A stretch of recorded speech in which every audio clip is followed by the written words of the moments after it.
नमस्कार। आज चर्चा करेंगे भगवद गीता श्लोक 23-21 और 23-22 के विषय में, प्रकृति और पुरुष के नियमों के बारे में। कार्य कारण कर्तृत्व हेतु प्रकृति रुच्यते, पुरुष सुख दुखा नाम भोक्तृत्व हेतु रुच्यते। पुरुषा प्रकृति अस्थो ही भुंगते प्रकृति जान गुरान कारण गुण संगो से सद असद योनि जन्मशु। कार्य कारण कर्तृत्व हेतु प्रकृति रुच्यते।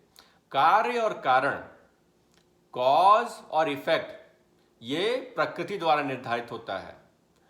प्रकृति में जो जीवधारी आत्मा अपनी इच्छाओं की पूर्ति के लिए भ्रमण करने आती है, वो महाभूत धारण करके शरीर बनाती है प्रकृति की शक्तियों के साथ।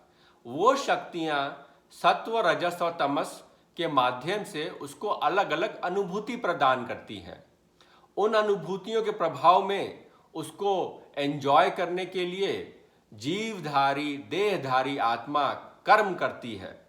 जब वो कर्म कर देती है तो वो कॉज या मकसद बन जाता है और उसको मिटाने के लिए, उसको पूर्ण करने के लिए उसका एक कॉन्सिक्वेंस या उसका परिणाम आपकी तरफ भेजा जाता है, जिसको हम कहते हैं कर्म बंधन।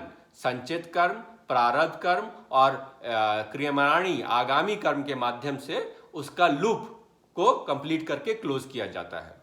तो इसीलिए जो कर्म बंधन है वो टोटली इमोशनलेस चीज है। एक गणित का नियम समझ लीजिए, मैथमेटिकल इक्वेशन या फिजिक्स का लॉ समझ लीजिए। इसीलिए उसमें कोई भी लीवे नहीं है, उसमें कोई भी कम ज्यादा की माध्यम नहीं है। बिल्कुल नाप तौल कर जितना आप डिजर्व करते हैं उतना आपको दे दिया जाएगा, समय के अनुसार, कर्म बंधन के अनुसार, आपके जिस जीवन में जितना कर्म बंधन को जलाना है उसके अनुसार। पुरुषा प्रकृति अस्थो ही भुंगते प्रकृति जान गुरान।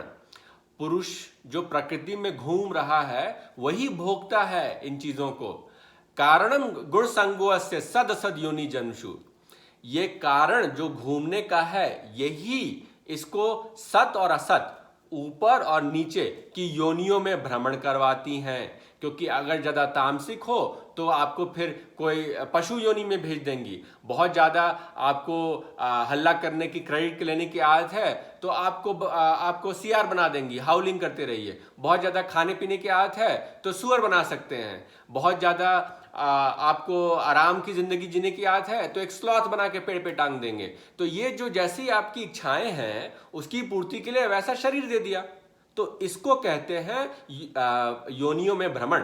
तो ऊंची की योनि में भी जा सकते हैं, नीचे की योनि में भी जा सकते हैं। जैसी इच्छाएं रखेंगे वैसा शरीर बनाएंगे, वैसा ही अनुभूति पाएंगे और वैसी जगह घूमते रहेंगे कर्म बंधन के अनुसार। इसीलिए भोगने वाला कौन है?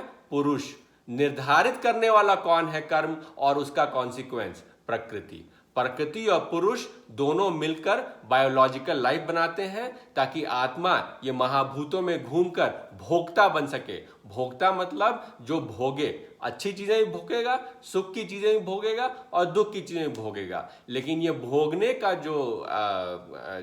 जो सीक्वेंस है वो गुणों के माध्यम से एस्टैब्लिश होता है। इसीलिए सत्व के गुणों की तरफ ज्यादा जाएं। रजस तभी लाएं जब आपको तमस को तोड़ना हो, नहीं तो तमस बढ़ता जाएगा और अति सर्वत्र वर्जित के कारण, तमस में ज्यादा घुसने के कारण एक कंपल्सिव ऑब्सेशन आ जाएगा जिसको तोड़ना बहुत मुश्किल हो जाएगा।